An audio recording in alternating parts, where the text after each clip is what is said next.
Welcome to your classes English Expert Prince. So this is our first class. Here we are gonna learn the idiom phrases. जितने भी idiom phrases हमारे banking, SSC और एनडीसीडीएस में पूछे गए हैं last years में, प्रीवियस ईयर जितने भी idiom phrases पूछे गए हैं सब उठा कर लाए गए हैं सिर्फ आपके लिए। तो स्टार्ट करते हैं अपना टॉपिक। हमारी पहली idiom phrases है Achilles heels, small but fatal weakness. Achilles heels का मतलब है कमज़ोर पक्ष, यानी कि कोई ऐसी कमी जो है तो बहुत छोटी पर बहुत ही घातक है। तो इसे आप याद कैसे रखेंगे? एचिल्स हील्स, सपोज कीजिए एचिल्स कोई व्यक्ति था और उसकी हील्स, उसकी टांगें जो थी बहुत कमज़ोर थी। एचिल्स की टांगें कैसी थी? बहुत कमज़ोर। तो स्मॉल बट फैटल वीकनेस, टांगे उसकी बहुत कमज़ोर थी, उसकी हील्स बहुत कमज़ोर थी, तो इससे हम याद रखेंगे small but fatal weakness. Next हमारी इडियम फ्रेज है add fuel to fire. Add fuel यानी कि आग में तेल डालने का काम। हिंदी में अगर हम इसे बोलेंगे तो आग में घी डालने का काम। तो add fuel to fire, to make a matter worse, किसी मुद्दे को और ज़्यादा भड़का देना, ख़राब कर देना। हमारी थर्ड इडियम फ्रेजेस है एन आर्म चेयर जॉब। देखिए आर्म चेयर जॉब जो कि हर किसी को चाहिए, इसी का ही कंपटीशन है। आर्म चेयर जॉब ऐसी होती है एक good income job with high comfort, जिसमें काम तो आपको कुछ ना करना पड़े। आर्म चेयर जॉब कैसी होती है? काम तो उसमें आपको बहुत ही कम होना चाहिए, बहुत ही ज़्यादा कम, बहुत ही ज़्यादा आराम की नौकरी, हाई कंफर्ट की, पर सैलरी कैसी हो? अच्छी हो, एक हैंडसम सैलरी आपको चाहिए। तो an armchair job, good income job with high comfort. Next चलेंगे at ease. At ease, ease का मतलब आप ले सकते हैं कि बहुत ही ईजी तरीके से। इसका असली जो मीनिंग होता है वो होता है free from pain and anxiety, जो दुख, दर्द और चिंता से मुक्त हो, ऐसी अवस्था को बोलते हैं एट ईज़। इसने बोलते हैं कि टेक इट ईजी, तो एट ईज़ लो, यानी कि पेन और एंजाइटी से बिल्कुल फ्री रहो।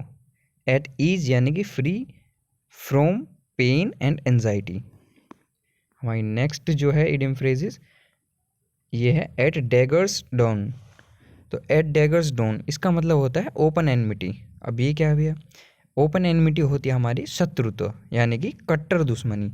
जैसे कि हम ये देखते हैं जैसे भारत है और पाकिस्तान है, तो ये क्या है? डैगर्स डॉन, यानी कि ये आपस में एक दूसरे से कैसे हैं? शत्रु हैं, शत्रु। ये इसमें स्पेलिंग मिस्टेक हो गई है, ये DRAWN है, DRAWN। कोई नहीं, मैं इसे ठीक करूँगा, आगे करेक्शन कर दूँ इसमें। सिक्स्थ हमारी idiom phrase at fingers end. At fingers end यानी कि उंगलियों के छोर पर। भाई आप बोलते हैं ना कि किसी के सभी चीज़ें याद हैं, उसकी तो वो चीज़ें उंगलियों पर हैं। उंगलियों पर होने का मतलब होता है एट फिंगर्स एंड, उंगलियों पर चीज़ों को होने का मतलब होता है complete knowledge. It means complete knowledge. At fingers end it means उसे उसकी कंप्लीट नॉलेज है। अगर हम बोलेंगे कि किसी के उंगलियों पर हैं वो चीज़ें, इसका मतलब उसे कंप्लीट नॉलेज है उसकी। तो हमारी नेक्स्ट इडियम फ्रेज इज है an axe to grind. An axe to grind इसका मतलब होता है something done for selfish reason, यानी कि कुछ काम ऐसा किया गया हो जो कि अपने स्वार्थ में हो। ऐसा काम जो कि हमारे अपने खुद के स्वार्थ के लिए किया गया हो, उसी का मतलब होता है इडियम फ्रेज का एन एक्स टू ग्रिंड। ठीक है, नेक्स्ट चलेंगे एन आयरन विल। देखिए आयरन कैसा होता है? हमारा स्ट्रोंग होता है, और विल माने इच्छा, यानी कि लोहे जैसी इच्छा। इसका मतलब होता है स्ट्रोंग विल पावर, यानी कि उसकी इच्छा कैसी है? बहुत ही ज़्यादा मजबूत है, मजबूत, बहुत ही ज़्यादा कैसी है? मजबूत। तो an iron will, an strong will power, जिसकी इच्छा शक्ति बहुत ही ज़्यादा मजबूत हो। आयरन विल लोहे की इच्छा, यानी कि बहुत मजबूत इच्छा, स्ट्रोंग विल पावर, या फिर स्ट्रोंग डिज़ायर हम इसे बोल सकते हैं। अब नेक्स्ट चलेंगे हम, हमारी नेक्स्ट जो ईडियम फ्रेजेस है वो है ओल्ड फ्लेम। से सेट कर लेता हूँ मैं, एन ओल्ड फ्लेम। देखिए ओल्ड फ्लेम का सीधा सीधा सा मतलब है हमारा पुराना प्यार। ऐसा कोई व्यक्ति जिससे हमने अपने पास्ट में बहुत ही ज़्यादा लगाव था, बहुत ही ज़्यादा प्यार था, तो उसे ही बोला जाता है ओल्ड फ्लेम। तो इसे हम बोलेंगे एन ओल्ड फ्लेम को ओल्ड लव, या फिर a person one had a romantic relationship in the past, यानी कि एक ऐसा व्यक्ति जिससे हमारा बहुत ही रोमांटिक रिलेशनशिप था पास्ट में, तो उसे बोलते हैं एन ओल्ड फ्लेम। तो ये तो वैसे भी याद रह जाएगा आपके। सो नेक्स्ट चलेंगे, N old head on young shoulders. भाई एन ओल्ड हेड, एक बूढ़ा सर, एक बूढ़ा सर बोलते हैं ऑन यंग शोल्डर्स, जवान कंधों पर एक बूढ़ा सर। आप इस चीज़ से समझ सकते हैं कि एक जवान कंधों पे बूढ़े सर होने का अर्थ होता है, यानी कि एक जवान बच्चे का या फिर किसी छोटे बच्चे का इतना ज़्यादा दिमाग का विकास हो जाना कि वो एक बड़े लोगों की तरह सोचने लगे, कम उम्र में ज़्यादा समझदार हो जाना, कम उम्र में ज़्यादा समझदार होना। An old head on young shoulders, तो a young person thinks like an older, एक ऐसा जवान व्यक्ति जो कि एक बड़े बूढ़ों की तरह सोचता हो, यानी कि हमारे एल्डर्स की तरह सोचता हो। नेक्स्ट है N olive branch.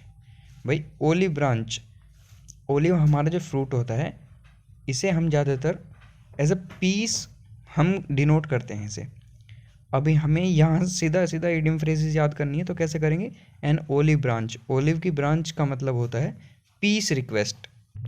So an olive branch तक हम आ गए थे। An olive branch means peace request, यानी कि किसी से शांति का निवेदन करना। पीस ट्रीटी, यानी कि किसी बात को शांति से निपटा देना। एन ओलिव ब्रांच मीन्स किसी बात को या फिर किसी भी मुद्दे को शांति से निपटा देना, यानी कि पीस ट्रीटी करना, शांति संधि करनी, या फिर हम बोल सकते हैं पीस रिक्वेस्ट, किसी से शांति का निवेदन करना। नेक्स्ट हम चलेंगे apple of discord, it means cause of dispute, यानी कि झगड़े का कारण। एप्पल ऑफ डिस्कॉर्ड यानी कि झगड़े वाला सेब। सीधा सीधा याद रखेंगे, एप्पल ऑफ डिस्कॉर्ड का मतलब होता है झगड़े वाला सेब, यानी कि कोज ऑफ डिस्प्यूट। किन्हीं के बीच, किन्हीं लोगों, व्यक्तियों या किन्हीं के भी बीच झगड़े का कारण, वो है हमारा एप्पल ऑफ डिस्कॉर्ड, झगड़े का सेब। ऐसे आप इसे बहुत अच्छे से याद रख सकते हैं। तो an apple of discord, cause of dispute. आगे चलेंगे, an apple of one's eye. इसका हिंदी का अर्थ जो होता है वो होता है किसी की आँख का तारा होना। हिंदी में जो हम इसे बोलते हैं नहीं कि ये तो मेरी आँख का तारा है, तो an apple of one's eye, किसी की आँख का सेब होना, इसका मतलब होता है अत्यधिक प्रिय होना, वेरी डियर, बहुत ही ज़्यादा जिससे हमें लगाव हो, उसे बोलते हैं apple of one's eye. Next हमारी इडियम फ्रेजेस है एप्पल पाई ऑर्डर। भाई एप्पल पाई ऑर्डर एक ऐसा ऑर्डर होता है, यानी कि बिल्कुल एग्जैक्ट ऑर्डर में, किसी चीज़ का बिल्कुल एग्जैक्ट ऑर्डर में होना, या फिर हम बोल सकते हैं एग्जैक्ट कंडीशन में होना, बिल्कुल परफेक्ट और एग्जैक्ट जो सिचुएशन होती है उसे ही बोला जाता है एप्पल पाई ऑर्डर। जैसे कि हम कहीं कार ख़रीदने गए और हमें कार की कंडीशन बतानी थी, तो हमने आके बोल दिया कि हमें कार चाहिए एप्पल पाई ऑर्डर में। इसका मतलब है यानी कि हमें कार कैसी चाहिए, बिल्कुल अच्छी कंडीशन में चाहिए। फिर नेक्स्ट हमारी आती है at a loss. At a loss, to be unable to decide. At a loss का मतलब होता है हम एक ऐसी स्थिति में हैं जहाँ पर हम कुछ भी तय नहीं कर पाते। एट ए लॉस यानी कि to be unable to decide, ऐसी स्थिति में होना जहाँ हम कुछ भी निर्णय ना ले सकें। देखिए से याद कैसे करेंगे, एट अ लॉस, हमें एक लॉस ऐसा हुआ, इतना ज़्यादा लॉस हमें किसी घाटे व्यापार में हुआ कि हम इस स्थिति में आ गए कि हम ये भी तय ना कर पाए कि हमें अब क्या करना चाहिए, यानी कि हम कोई भी निर्णय लेने के लायक नहीं रह गए, घाटा हमें इतना ज़्यादा हुआ था। सो गाइस, हमारी नेक्स्ट इडियम फ्रेजेस है at a pinch. Eight a pinch का मतलब होता है किसी परेशानी में होना, इन अ ट्रबल। अच्छा, इसे आप एट अ पिंच को इन अ ट्रबल कैसे याद करेंगे? एट अ पिंच का मतलब ये सोचिए कि हम किसी पिन पर बैठ गए, तो वो कैसी स्थिति होगी कि हम बहुत परेशानी में आ गए। हमारी नेक्स्ट इडियम फ्रेजेज है, ये तो हो गई थी हमारी an apple of one side, an apple pie order at a loss, at a pinch, at arms length. अच्छा, अब है हमारी next idiom phrases at arms length. देखिए, एक आर्म्स की लेंथ, आर्म होती है हमारी बाह, यानी कि बाह तक की दूरी रखना, किसी से एक हाथ की दूरी रखना। इसका मतलब अवॉइड बिकमिंग टू फ्रेंडली, यानी कि किसी से ज़्यादा दोस्ताना ना जताना, हर किसी से मतलब फ्रेंडली ना हो जाना, थोड़ा दूरी बना कर रखना। यानी कि दोस्त बनने से या फिर ज़्यादा फ्रैंक हो जाने से जो आदमी बचता है, इसी को बोला जाता है एट आर्म्स लेंथ, यानी कि एक हाथ की दूरी बना कर रखना। दोस्ती वोस्ती ज़्यादा नहीं करनी, बस इनसे बच कर रहना थोड़ा सा। अच्छा, नेक्स्ट हमारी इडियम फ्रेज है at wits end. Wits end यानी कि बुद्धि के अंतिम छोर पर, बुद्धि के अंतिम छोर। तो इसका मतलब है यानी कि जब कोई आदमी चकरा जाए, पजल्ट हो जाए, कंफ्यूज्ड हो जाए या फिर परप्लेक्स्ड हो जाए, किसी चीज़ में उलझ जाए, किसी बात में उलझ जाए, खो जाए उस चीज़ में, उसे बोलते हैं एट विट्स एंड, यानी कि बुद्धि को चकरा देना, बुद्धि को चकरा देना, यानी कि पजल्ट, कंफ्यूज्ड, परप्लेक्स्ड। तो नेक्स्ट हमारी इडियम फ्रेज है एट सिक्सेस एंड सेवन्स। इसका मतलब है, आप सोचिए, एट सिक्सेस एंड सेवन्स हम किसी चीज़ के 6 से 7 टुकड़े कर रहे हैं, 6-7 टुकड़े कर रहे हैं और फिर उन्हें इधर उधर कर देंगे, तो इसका मतलब है ये क्या है, इन डिसऑर्डर। भाई जो हमारा इसका जो इन एंटोनियम है वो क्या हो जाएगी, Apple pie order. Apple pie order था बिल्कुल गुड कंडीशन में, बहुत ही अच्छी कंडीशन में, एक सीक्वेंस में, ठीक है सर। और एट सिक्सेस एंड सेवन्स का मतलब है 6-7 चीज़ों में बांट देना, इसका मतलब उन्हें डिसऑर्डर कर देना। एट सिक्सेस एट सेवन्स, इसका मतलब उन्हें डिसऑर्डर कर देना चीज़ों को, इन डिसऑर्डर। और नेक्स्ट है हमारा एट स्टेक। नेक्स्ट है हमारा एट स्टेक। अच्छा, means at risk and insecurity. इसका मतलब होता है कि जोखिम और असुरक्षित तरीके से, एट स्टेक। यानी कि जैसे कि हम आपसे पूछें कि बिजनेस में स्टार्टिंग में सबसे ज़्यादा क्या रहता है, रिस्क और इनसिक्योरिटी। बिजनेस में स्टार्टिंग में क्या होता है, एट स्टेक पर होता है, एट स्टेक। एट स्टेक का मतलब बहुत ही ज़्यादा रिस्क और insecurity. At stake means at risk and insecurity. Next जो हमारी इडियम फ्रेज है वो है एट द 11th आवर। भाई टोटल हमारे 12 घंटे होते हैं और 11th आवर का मतलब बिल्कुल लास्ट मोमेंट पर, यानी कि बिल्कुल लास्ट वाले क्षण पर। इस इडियम फ्रेज का मतलब है एट द 11th आवर का, कि एट द लास्ट मोमेंट, बिल्कुल अंतिम मौके पर किसी चीज़ की उपलब्धि हो जाना या फिर कुछ भी चीज़ हो जाना। जैसे कि 12 घंटे होते हैं, 12 में 11वां लास्ट का ही घंटा होता है, तो यानी कि एट द लास्ट मोमेंट, आप इसे याद रख सकते हैं ऐसे, एट द 11th आवर यानी कि at the last moment. Next हम चलेंगे अबव बोर्ड। अबव बोर्ड, इसका मतलब होता है ऑनेस्ट एंड स्ट्रेट फॉरवर्ड। देखिए, एक होता है अंडर द बोर्ड, यानी कि किसी चीज़ को छुपाकर, जैसे हम रिश्वत जो लेते हैं वो कैसे लेते हैं, अंडर द बोर्ड लेते हैं, ठीक है, बिल्कुल छिपा के ली जाती है। ये है अबव बोर्ड, यानी कि बोर्ड के ऊपर से। बोर्ड के ऊपर से कैसा पैसा आता है, यानी कि वो इंसान कैसा है, बिल्कुल ऑनेस्ट है, ईमानदार है और स्ट्रेट फॉरवर्ड है, मतलब सीधे और ईमानदार व्यक्ति जो होते हैं वो इसी का ही सेंस देता है अबव बोर्ड। Above board. अब नेक्स्ट हमारी इडियम फ्रेज है Adam's ale. Adam's ale. Adam's ale का मतलब होता है pure water, means pure water.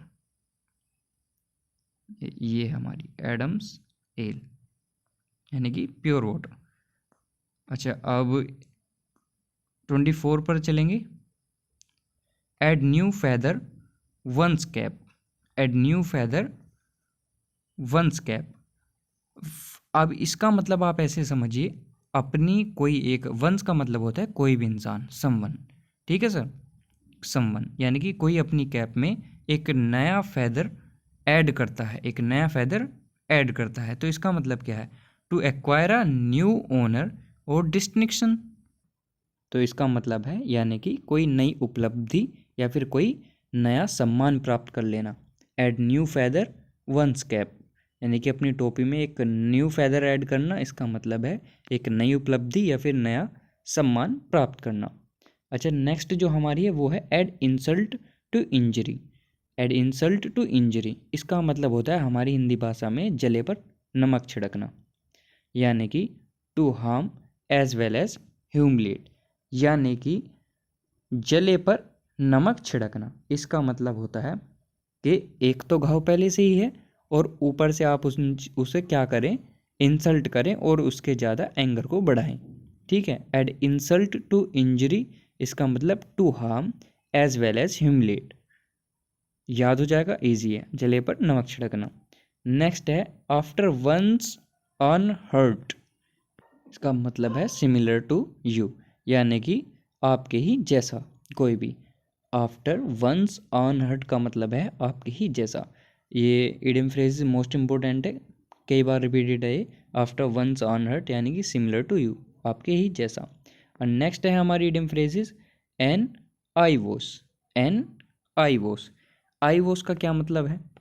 I was का क्या मतलब है, यानी कि अप्रिटेंसी या फिर शो ऑफ, दिखावा करना। एन आई वॉस, आंखों को धुलना, इसे बोलते हैं शो ऑफ करना, किसी के लिए दिखावा करना। आई वॉश, किसी का ब्रेन वॉश करते हैं, ऐसे ही किसी की आई वॉश करना, यानी कि उसको शो ऑफ करके दिखाना। तो एन आई वॉश को आप सीधा सीधा याद कर लेंगे दिखावा। ठीक है, अगर हम इसे यूज़ भी करें तो कर सकते हैं, लाइक द वो investigation was just an eyewash as no one was held guilty. हमारी नेक्स्ट इडियम फ्रेजेज है an hair breadth escape. An hair breadth escape, यानी कि एक बाल की चौड़ाई बराबर बचना, यानी कि वेरी नैरो स्केप। इसे हिंदी में हम बोलते हैं बाल बाल बचना। एन हेयर ब्रेड्थ स्केप, एक बाल की चौड़ाई के जितना बचना, यानी कि बाल बाल बचना। तो इसे याद रखेंगे, एन हेयर ब्रेड्थ स्केप यानी कि वेरी नैरो स्केप, बाल बाल बचना। At fit as a fiddle, as fit as a fiddle, यानी कि बहुत ही स्ट्रोंग एंड हेल्थी होना। इतना फिट जितना कि एक फिडल के बराबर फिट होना, इसका मतलब स्ट्रोंग और हेल्दी होना। नेक्स्ट है हमारा assumes air. Assume airs, assumes, assume airs, इसका मतलब है हवा भर जाना। बोलते नहीं, जैसे किसी की नौकरी लग गई तो उसमें तो हवा आ गई। तो एज्यूम एयर्स, ये हमारी इंग्लिश में भी इडियम फ्रेजेस है, एज्यूम्स एयर्स। तो इसका मतलब है to pretend superiority, to pretend superiority. तो आपके याद हुआ ये एज्यूम एयर्स, यानी कि किसी में हवा भर जाना। टू प्रिटेंड सुपीरियरिटी, बड़प्पन का दिखावा करना, अपने आप को बड़ा दिखाना कि हम बहुत ज़्यादा बड़े हैं, इसे ही बोलते हैं अज्यूम एयर्स, किसी में हवा भर जाना। नेक्स्ट है हमारी idiom phrases at a stone's throw. At a stone's throw, यानी कि एक पत्थर फेंकने तक की दूरी पर। इसका मतलब है वेरी नियर, किसी चीज़ का बहुत पास होना। जैसे मैं कहने लगूँ मेरे दोस्त का घर जो है वो एट अ स्टोन्स थ्रो है, इतनी ही दूर है हमारे घर से, तो इसका मतलब वो वेरी नियर है, जितनी दूर पर, छोटी दूरी पर हम पत्थर फेंक दें। Very near, at a stone's throw, very near. ठीक है। अच्छा, अब नेक्स्ट है हमारी 32 at large. At large, at large का मतलब होता है फरार हो जाना।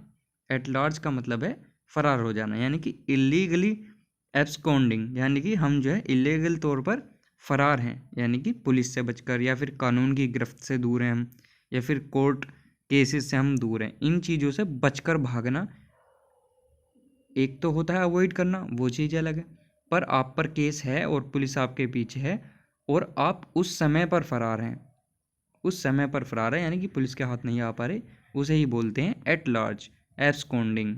एट लार्ज होना, एट लार्ज हो जाना, यानी कि फरार हो जाना, एब्सकॉन्डिंग हो जाना। ओके। अच्छा, नेक्स्ट हम चलेंगे 33 पर, एट लोगर हेड्स। तो हमारी इडियम फ्रेजेस है एट लोगर हेड्स, इसका मतलब होता है टू बी एट स्ट्राइफ, यानी कि कट्टर शत्रुता। जैसे कि हमने वो पढ़ा था open enmity, at daggers drawn, उसी का ही सिनोनिम हम इसे कहेंगे at loggers, at loggerheads को। इसका मतलब होता है शत्रुता की अवस्था, to be at a strife. Next जो हमारी इडियम फ्रेजेस है वो है at naught. At naught, NEUGHT, ये वाला नोट है एट नोट। इसका मतलब है treat as of no importance, किसी चीज़ को ऐसे ट्रीट करना जैसे कि उसकी कुछ भी महत्वपूर्ण, उसका कुछ भी महत्व नहीं है। यानी कि इसे हम वन वर्ड में कह सकते हैं, एट नोट का मतलब होता है असम्मान करना, किसी का असम्मान करना, किसी को डिसग्रेड करना, डिसरिगार्ड करना, वो होता है हमारा at naught. Treat as of no importance, यानी कि उसका कोई इज्जत नहीं है, उसका कोई महत्व नहीं है। एट नोट किसी की बेइज्जती जैसे हम बोल सकते हैं, कि किसी का असम्मान करना, उसी का कोई महत्व ना दिखाना। नेक्स्ट जो हमारी इडियम फ्रेजेस है उसका है एट ओड्स। एट ओड्स का क्या मतलब है? इन डिसएग्रीमेंट, यानी कि किसी चीज़ से असहमत होना, यानी कि हम किसी चीज़ से सहमत नहीं हैं, हम किसी चीज़ से एग्री नहीं है। तो एट ओड्स जो हमारी इडियम फ्रेजेस है वो मीनिंग देती है हम किसी चीज़ से सहमत नहीं है। अब हम इसका यूज़ करना चाहें तो कर सकते हैं, जैसे मैं बोलूँ, various political parties are at odds in the matter of women reservation bill. यानी कि बहुत सारी पॉलिटिकल पार्टीज ऐसी हैं जो कि असहमत हैं, किसको लेकर, कि वुमेन को रिजर्वेशन, जो वुमेन रिजर्वेशन बिल है उसके आने पर बहुत सी पार्टी असहमत है अभी तक। तो एट ओड्स यानी कि असहमति जताना, यानी कि वो इस चीज़ से सहमत नहीं है। एट सी, अब देखिए जैसे आप समुद्र पर हैं और समुद्र पर आने का मतलब है चारों तरफ आप समुद्र ही समुद्र देख पा रहे हैं, आपको कहीं बाहर निकलने का रास्ता नहीं मिल रहा है, तो वहाँ से क्या करेंगे हम? टू बी कन्फ्यूज्ड, किसी उलझन में पड़ जाना, चारों तरफ कुछ ना दिखना, किसी उलझन में पड़ जाना, किसी समस्या में, एक तरीके से हम बोल सकते हैं परप्लेक्स्ड हो जाना, पजल्ड हो जाना, कन्फ्यूज्ड हो जाना। At sea, to be confused. और जो लास्ट है हमारी, at one's beck and call. At one's beck and call, यानी कि किसी की आज्ञा में हाजिर रहना, किसी ने एक आवाज़ मारी और हम तैयार, जैसे हमारे दोस्त हुए तो बोलते नहीं at one's beck and call, उसका बैकअप ऐसा, या फिर एक कॉल पर आ जाने वाले दोस्त, यानी कि किसी की सर्विस में रेडी रहना, किसी की हाजिर, आज्ञा में हाजिर रहना, कि किसी ने आवाज़ लगाई और हम उसके लिए तैयार, उसे ही बोला जाता है at one's beck and call.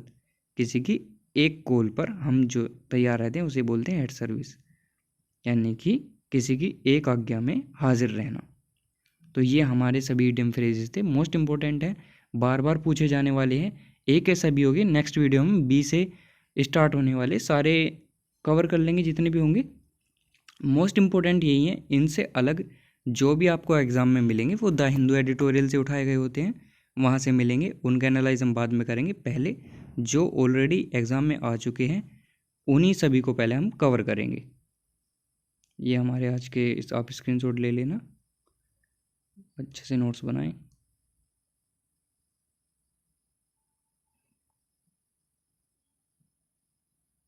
Thank you. यही हमारी आज की क्लास थी। चैनल को सब्सक्राइब करें, शेयर कर लें, और जो भी आपके दोस्त हैं उनके साथ शेयर कर दें।